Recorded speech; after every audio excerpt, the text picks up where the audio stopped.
Bumabalik di umano ang dating James Harden at Donovan Mitchell after makuha ng Detroit ang Game 1, 111-101.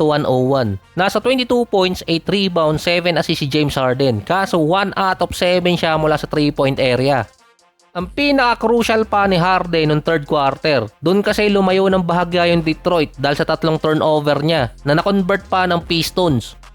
May total na 20 to 12 turnover points ang Pistons na nakuha dito sa Cavaliers. 7 pa tong turnover galing kay James Harden. Base pa sa stats, ang Cavaliers ang may pinakamaraming turnover points na naibigay sa kalaban sa last 8 playoff games nila. Nakabawi naman si Harden noong last quarter dahil sa tatlong free throws na itabla niya yung score sa 93. Kaso naging treyang bigla yung Cavaliers dahil biglan ng lamig. Naka 8 points lang sila since 5 minutes mark. Nasa 5 points kay Harden, 3 points kay Donovan.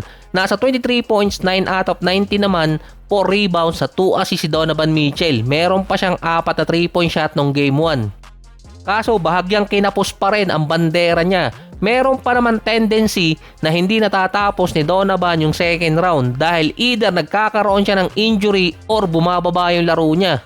Isang maling bagsak lang kasi ni Donovan Mitchell, baka bumalik ulit yung injury niya sa paa na nakuha last April. Si Harden naman, bukod sa nawawala siya minsan, nakita din ng game 1 na problematic siya pagdating sa defense. Winagwag lang siya ni Tobias Harris sa clutch moment pa. May chance naman makapag-adjust ang Cavaliers. Isa lang kay Tobias Harris at Cade Cunningham yung ma-shutdown nila or magkaroon ng bad game, makakapitalize ng Cleveland. Sa Pistons, another best game ulit kay Tobias Harris, 20 points, 8 rebounds. Si kagawad Duncan Robinson, 19 points at 5 3-point shot. Mas maganda rin naman ang nilalaro ngayon ni Jalen Duren. Below average pa rin naman, 11 points, 12 rebounds, 2 blocks, 7 offensive rebounds, plus 70 naman siya sa plus-minus rating. Sinasalubong niya kasi sa depensa yung mga player na galing sa screen gaya ni Harden. Kaya hindi nagkakaroon ng magandang tira. Si Cade Cunningham naman meron 23 points pero consider bad game pa rin kumpara sa nakaraang mga games niya, 6 out of 19. Kaso sa clutch, maaasahan kasi si Cade.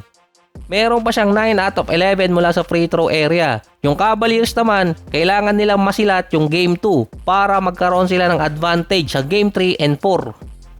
Tulad naman ng inaasahan, tinalo ng OKC ang Los Angeles sa game 1. Pero at least nahirapan sa first 3 quarter at hindi umabot na mahigit 20 yung lamang. Okay na yan, at least may pogi na kayo, may hot pa. Hindi nga lang naglalaro. Buti ngayon si SGA hindi masyado napipituhan ng mga referee. Ang daming pasabit, bilang na lang din yung natatawagan. Meron siyang 18 points, 3 rebounds, 6 assists, 3 free throws at merong 7 turnover. Ito yung pinakapangit niyang laro ngayong playoffs. Sabi nga niya nung round 1, hindi niya kailangan ng free throws. I don't need it. Nung second round naman, nanghihingi siya ng free throws sa referee. Tinawanan na lang siya nung best friend ni Booker. Baka sabi pa nga kay SGA, mayayari ako niyan boy sa Union. May nalagas pa sa Los Angeles si Bando. Tumama yung daliri niya sa may backboard na dislocate yung daliri niya. Minsan na nga lang magamit na wala pa. Yung kay Marcus Smart, foul naman kasi talaga yun. Alam niyang na si SGA, tinulak niya pa. Tumama pa kay Reeves. Kaya siguro nagkalat itong si Reeves eh. Hindi pa nga natatawagan yung ibang foul kay SGA kahit mayroong mga pasabit. Kasi yung taktika ng Lakers, iipitin nila kapag papasok sa lane itong si SGA. Kapag ibang teams ang gumawa nun, madaling makakakuha ng free throws itong si SGA. Napatawa na lang siya sa interview na wala di umano siya sa comfort zone. Si LeBron, another big game, 27 points, 4 rebounds, 6 assists, 12 out of 17 sa field. Si Rui naman nasa 18 points. Decent numbers pati kay Ayton, double-double, 10 points at 11 rebounds. Kaya naman palang i-contain itong si SGA basta hindi maging nana yung mga official. Kaso si Reeves, binabalda naman. Naging stone cold itong si Reeves. 316 sa field. Muntikan pa mabasag yung backboard. Nasa 8 points, 5 rebounds, 6 assists at 4 turnover. Hinaharas kasi siya ng depensa ng Thunder. Pangalawang taon na rin ni Reeves na ganito yung nangyayari sa kanya sa playoffs. Yung 240 or 250 million baka maging bato pa. Baka napaisip pa si Reeves na dapat hindi na siya bumalik. Parang kailangan ulit ni Austin Reeves na Manzanas para bumalik ulit yung laro eh. Dahil kakatapos pa lang ng Game 1, yung mga post ngayon sa sports website kahit sa Twitterverse, mukhang dapat mag-isip ang Lakers kung bibigyan nila ng max contract si Reeves sa off-season.